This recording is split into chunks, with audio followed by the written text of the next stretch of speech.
encerramos na última programação sobre os 7 pecados capitais, que foi uma bênção. Deus falou de maneira profunda aos nossos corações. E hoje tem assunto novo, E hoje né? nós estaremos começando uma nova série de mensagens falando sobre as 7 cartas das igrejas da Ásia. As 7 cartas das igrejas da Ásia. Muito E bom. nós vamos começar uma nova série. Quero convidar a todos, nesse momento, a mais uma reflexão, a mais uma série de mensagens. Hoje começando mais uma série, as cartas às 7 igrejas da Ásia. E logicamente nós iremos começar da primeira carta, a carta à igreja de Éfeso. A carta à igreja de Éfeso. E quero convidar você a acompanhar na palavra de Deus, no livro de Apocalipse, no capítulo 2, do versículo de número 1 ao versículo de número 7. Amém? Do versículo de número 1 ao versículo de número 7.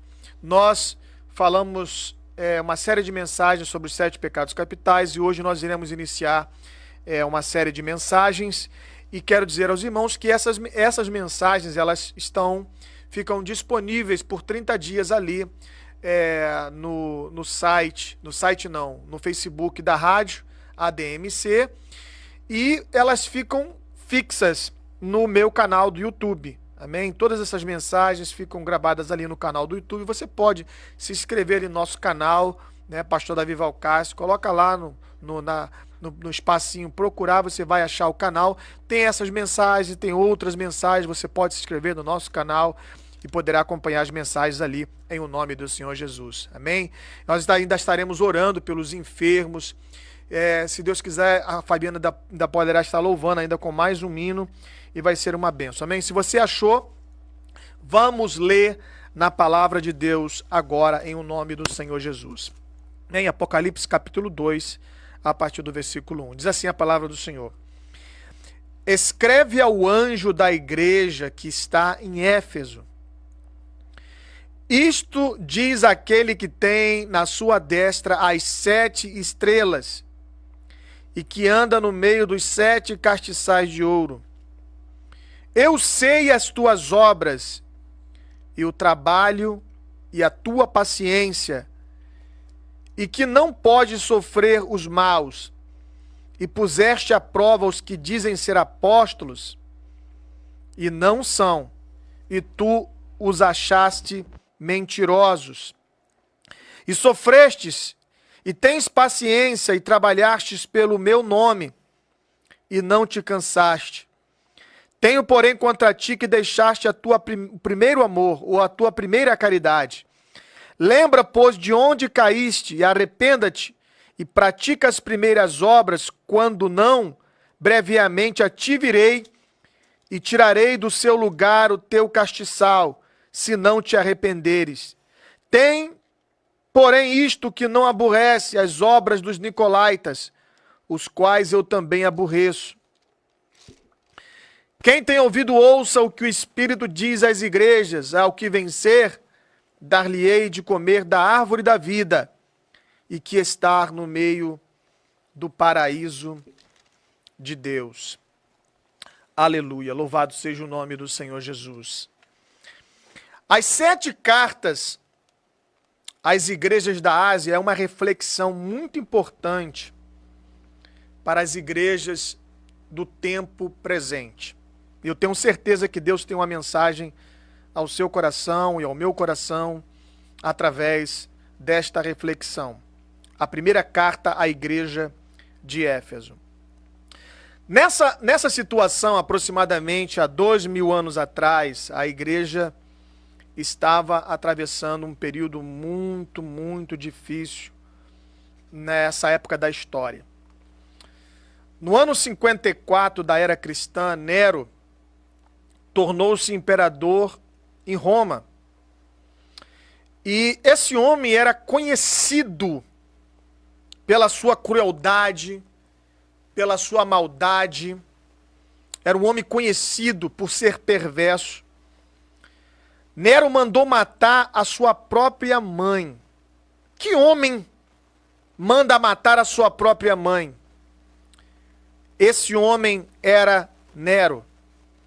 Ele tinha 17 anos quando ele começou a reinar como imperador em Roma.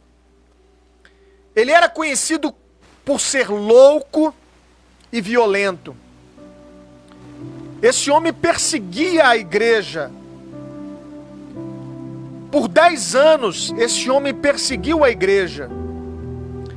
Segundo a história, no ano 64, Nero colocou fogo em Roma.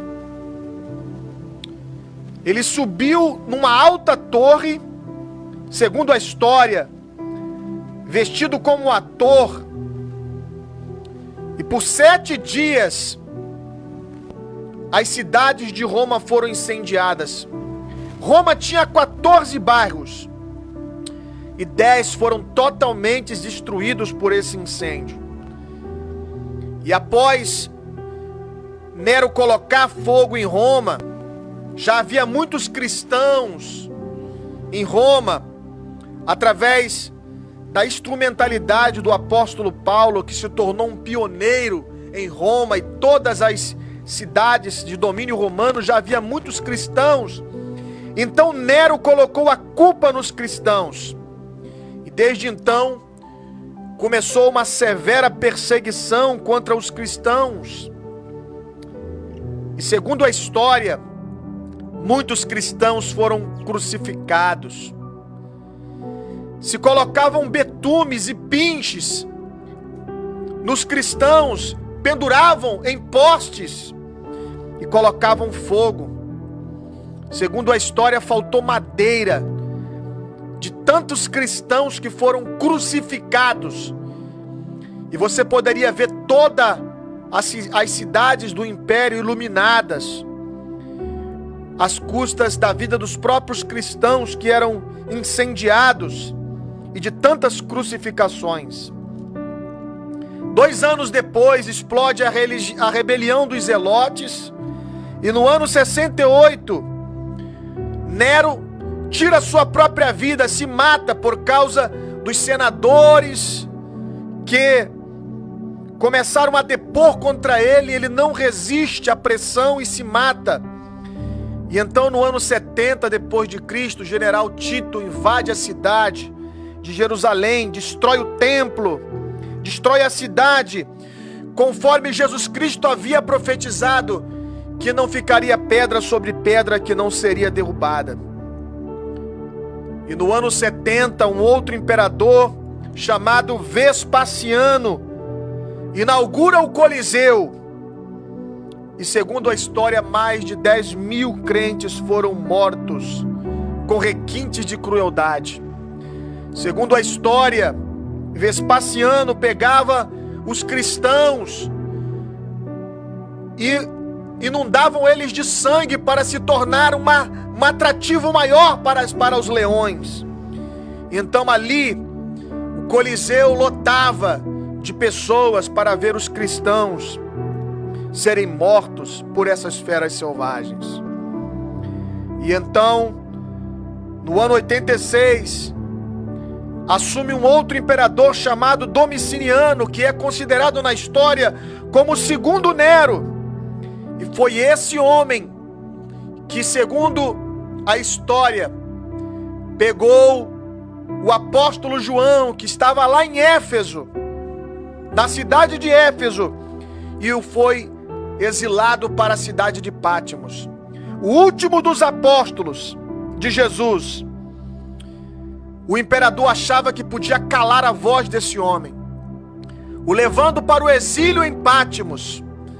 Aquele imperador achava que tinha arma, que tinha o poder, que tinha a força, e tentou fechar a boca do homem de Deus. Mas a Bíblia diz que quando uma porta na terra se fecha, aleluia, uma porta no céu se abre. Eles acharam que podia calar João, mas Deus já tinha um plano, Deus já tinha uma estratégia. E lá em Pátimos, a Bíblia diz que João recebe revelações profundas para a igreja do Senhor Jesus, daquela época e para os dias de hoje. Por isso eu quero dizer uma coisa para você, meu amigo. Não temas perseguições, aos planos, às estratégias do diabo contra a sua vida. Não tema aquelas pessoas que planejam a sua desgraça, que planejam o seu fracasso, aquelas pessoas que o perseguem. Não temas, porque o Senhor é contigo. Se você estiver vivendo na palavra, se você for uma pessoa fiel a Deus, o Senhor é contigo, e toda ferramenta, toda arma, toda estratégia do mal preparado contra ti não prevalecerá, porque o Senhor é contigo. Aleluia, louvado seja o nome do Senhor Jesus. E a palavra de Deus nos diz,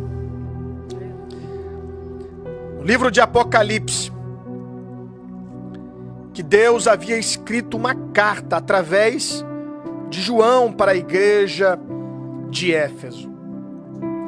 Éfeso é uma cidade da província da Ásia Menor. Era uma cidade que tinha aproximadamente 300 mil habitantes, portanto, era uma grande metrópole. Era uma das cidades mais populosas e era a segunda cidade mais importante do Império Romano. A primeira era Roma e a segunda era Éfeso, uma cidade que ficava na Ásia Menor, localizado próximo à costa do Mar Egeu. E conforme eu falei aqui, era uma cidade muito conhecida. Hoje, a cidade de Éfeso é aonde é a atual Turquia, uma cidade muito visitada por aqueles que desejam alcançar cultura e turismo. E assim era a cidade de Éfeso. E esta cidade, ela era uma cidade muito importante, porque havia um porto ali, aonde passava exportações e importações e navios que carregavam riquezas para todo o mundo do Oriente. Então era uma cidade muito importante da sua época. A cidade de Éfeso tinha um teatro com capacidade para 25 mil pessoas. E também ali havia um templo, a deusa Diana, uma deusa, uma divindade da caça e protetora das mulheres e das meninas, e também conhecida como uma deusa da fertilidade. Ela era conhecida como Diana pelos romanos, mas pelos gregos a chamava de Artemis, a deusa Artemis. E Paulo foi um homem de Deus nesta cidade. Na sua segunda viagem missionária, a Bíblia diz lá em Atos capítulo 18 que Paulo foi tremendamente usado por Deus nesta cidade para proclamar o evangelho do Senhor Jesus Cristo. Foi nessa cidade que Priscila e Áquila trabalharam ali alguns anos. Foi nessa cidade, destacada também pelo Apolo, um dos pregadores eloquentes que pregavam o evangelho nesta cidade de Éfeso. E na sua terceira viagem missionária, Paulo passou 3 anos ministrando nessa cidade. E então o discípulo de Paulo, Timóteo, assim como também um outro homem chamado Tíquico, foram pastores desta igreja em Éfeso. E segundo a tradição, João também passou os seus 3 anos últimos do seu ministério em Éfeso, ali se dedicando à obra de Deus. Mas essa igreja, a igreja de Éfeso, o Senhor Jesus diz para esta igreja: aquele que tem à sua destra as 7 estrelas, ou seja, se referindo às 7 igrejas, e ainda no meio de 7 castiçais de ouro, também se referindo às 7 igrejas. E Jesus diz Eu sei as tuas obras. Coisa interessante, o Senhor sabe de tudo. O Senhor conhece todas as coisas. A Bíblia diz assim, olha, eu sei as tuas obras. Glória a Deus. Muitas vezes, tem pessoas que acham que pode esconder as coisas de Deus, mas é impossível. Porque Deus conhece tudo. Você pode esconder da sua esposa, você pode esconder do seu marido, você pode esconder do seu pastor, você pode esconder do seu vizinho. Mas de Deus ninguém esconde nada. Deus sabe aquilo que você assiste nas caladas da noite. Deus sabe aonde os seus olhos estão fixados, aonde o seu coração está, onde sua mente está. Deus conhece tudo. O Senhor Jesus disse, olha, eu sei as tuas obras. E Ele ainda fala assim, eu sou aquele que anda no meio. Porque o Senhor, Ele sabe de tudo, Ele controla tudo, Ele tudo tem na palma das suas mãos. E a Bíblia diz assim, olha, eu sei as tuas obras, o teu trabalho, a tua paciência. O Senhor conhece tudo de nós.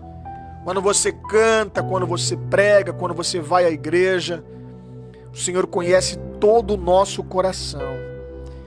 E a Bíblia diz que a igreja de Éfeso era uma igreja muito bem estruturada na sua ortodoxia. O que é ortodoxia? É as doutrinas. Era uma igreja que tinha muita instrução na palavra. Não poderia ser diferente, porque por ali passou Paulo, um teólogo, um homem culto, que conhecia filosofia, era um poliglota, era um homem que conhecia história, grego, hebraico, era um homem que conhecia a teologia judaica, era um homem que conhecia a Torá. Era uma igreja que nasce ao berço de Paulo, a instrumentalidade de Paulo, era a igreja de Apolo, era uma igreja fundamentada na ortodoxia, na doutrina. E a Bíblia diz que era uma igreja muito atuante. Aqui o texto fala, né, que era uma igreja que tinha obras. O texto no versículo 2 diz assim, o teu trabalho e a tua paciência, que não pode sofrer os maus, puseste à prova os que se dizem apóstolos, e não são, e tu achaste mentirosos. Ou seja, qualquer pessoa que quisesse pregar uma heresia, qualquer pessoa que quisesse pregar uma mentira, era uma igreja preparada, era uma igreja pronta. Por quê? Porque era uma igreja que conhecia as escrituras, era uma igreja que tinha ortodoxia. Mas, segundo a palavra de Deus, essa igreja, ela não tinha uma ortopraxia boa. O que seria uma ortopraxia? A ortopraxia é justamente o cumprimento, é o exercício da palavra de Deus. Às vezes você vê uma igreja onde tem grandes teólogos, grandes mestres, conhece muito bem a doutrina, a explanação, tem bons pregadores, é uma igreja famosa, respeitada. E assim era a igreja de Éfeso, uma igreja famosa, respeitada. Por ali havia passado grandes homens de Deus, mestres. Mas essa igreja que sabia identificar falsos apóstolos, sabia combater a obra dos nicolaítas. Os nicolaítas, a palavra Nico significa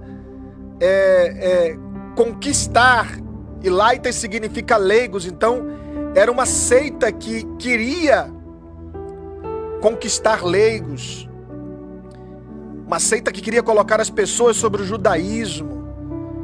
Mas essas seitas não tinham como crescer em Éfeso, porque era uma igreja fundamentada na doutrina. Mas o que faltava nessa igreja? Segundo a palavra de Deus, no versículo 4 diz assim, olha, tenho porém contra ti que deixaste o teu primeiro amor. Isso aqui é triste, irmãos. Por quê? Porque era uma igreja que tinha muita ortodoxia, mas pouca ortopraxia. O que adianta você ter tanto conhecimento, mas não tem amor? Porque a base, uma das bases do cristianismo é o nosso amor. Em 1 João, no capítulo 4, no versículo de número 20, a palavra de Deus diz assim: se alguém diz, eu amo a Deus, e aborrece o seu irmão, é mentiroso. Pois quem não ama seu irmão a qual viu, como poderá amar a Deus a quem não viu? E dele temos o mandamento: quem ama a Deus, ama também o seu irmão. Ainda na primeira carta de João, no capítulo 3, no versículo 14, diz assim a palavra de Deus: não sabemos que passamos da morte para a vida, porque amamos os irmãos. E quem não ama o seu irmão, permanece na morte. Qualquer que aborrece o seu irmão é homicida, e vós sabeis que nenhum homicida tem permanente nele a vida eterna. Conhecemos o amor nisto, que ele deu a sua vida por nós, e nós devemos dar a vida pelos nossos irmãos. Coisa tremenda, irmãos.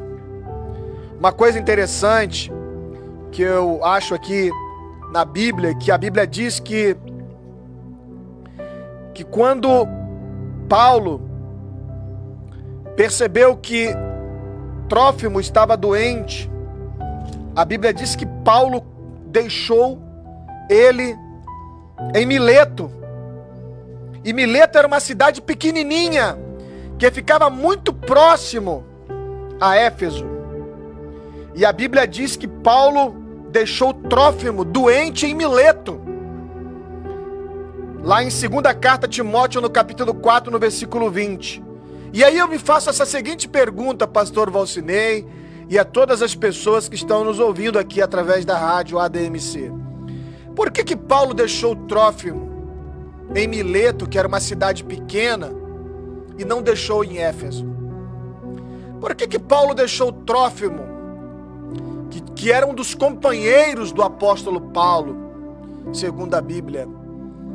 Mas ele prefere deixar Trófimo em Mileto, que era uma cidade pequena, que não havia ali uma estrutura, mas ele não deixa em Éfeso, porque é melhor você deixar uma pessoa onde tem poucos recursos, mas tem amor, do que você deixar uma pessoa, um lugar onde tem muitos recursos, mas não tem amor.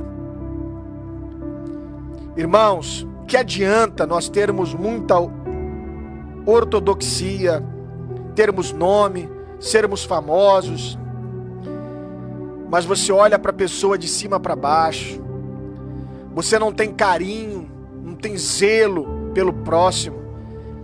Que evangelho é esse?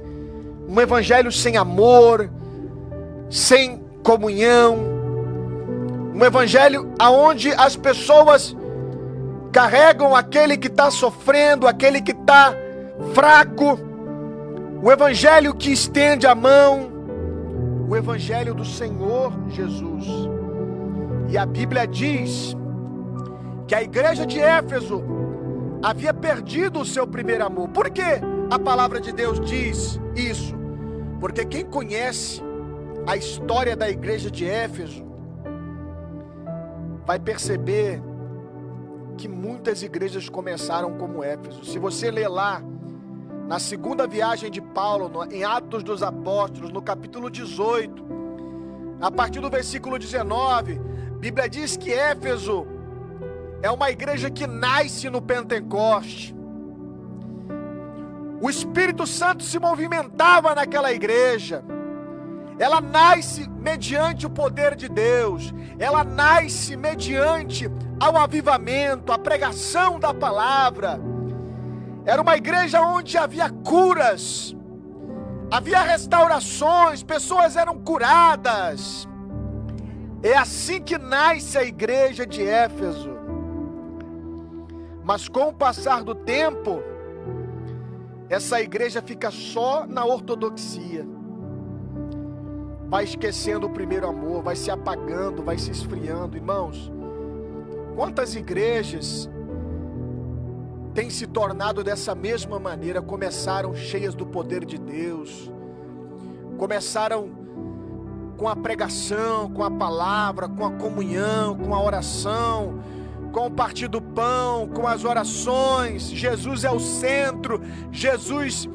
Mas com o passar do tempo, as coisas vão se tornando normais, o conformismo, o materialismo, a ambição, a busca exacerbada pelo poder, a briga por status, posição, ganância, materialismo, inveja, soberba, apego às coisas materiais, vão deixando o primeiro sentimento, o sentimento mais importante, o sentimento que nos marca como igreja, que é o amor. E a Bíblia diz que Jesus diz à igreja de Éfeso: volte ao primeiro amor, arrependa-te, lembra-te, pois, de onde caíste, e pratica as primeiras obras, porque senão brevemente a te virei, e tirarei do teu lugar o teu castiçal, se você não se arrependeres. Irmãos, não adianta nada nós conhecermos a palavra, sermos eloquentes, pregarmos um belo sermão, trazermos belas mensagens, termos bons corais, bons grupos e fazermos grandes festas, grandes congressos, temos um programa de televisão, temos um programa de rádio, vestirmos belos ternos ou belas roupas, se na verdade nós não temos o amor, se nós não demonstramos amor ao nosso próximo, se nós não demonstramos amor às pessoas que estão próximas de nós, que Paulo prefere deixar Trófimo em Mileto, mas não deixa em Éfeso. Éfeso tinha um grande porto, Éfeso tinha teatros, Éfeso tinha grande massa populacional, era uma grande metrópole, tinha muitas riquezas, mas não tinha amor. Irmãos, essa mensagem é uma mensagem para nós, é uma mensagem para mim, uma mensagem para você. Não despreze o seu próximo, porque o maior tesouro que nós podemos receber é o tesouro do céu. O maior galardão que nós podemos receber é o galardão da nossa salvação. Aqui a igreja de Éfeso é um exemplo para cada um de nós, um exemplo que nós não devemos seguir. O exemplo que nós devemos seguir é o exemplo do amor. Eu quero encerrar essa mensagem para cada um de nós, que nós possamos amar uns aos outros. Porque a Bíblia diz lá no texto-chave da Bíblia, em João 3,16, que Deus amou o mundo de tal maneira que deu o seu Filho unigênito para que todo aquele que nele crê não pereça, mas tenha a vida eterna. Irmãos, Deus não nos amou porque Deus simplesmente foi com a nossa cara. Deus não nos amou porque a gente pensava igual a Ele. Não. Deus nos amou porque Ele simplesmente decidiu nos amar. Às vezes nós somos pessoas que só queremos amar aquelas pessoas que nos convêm.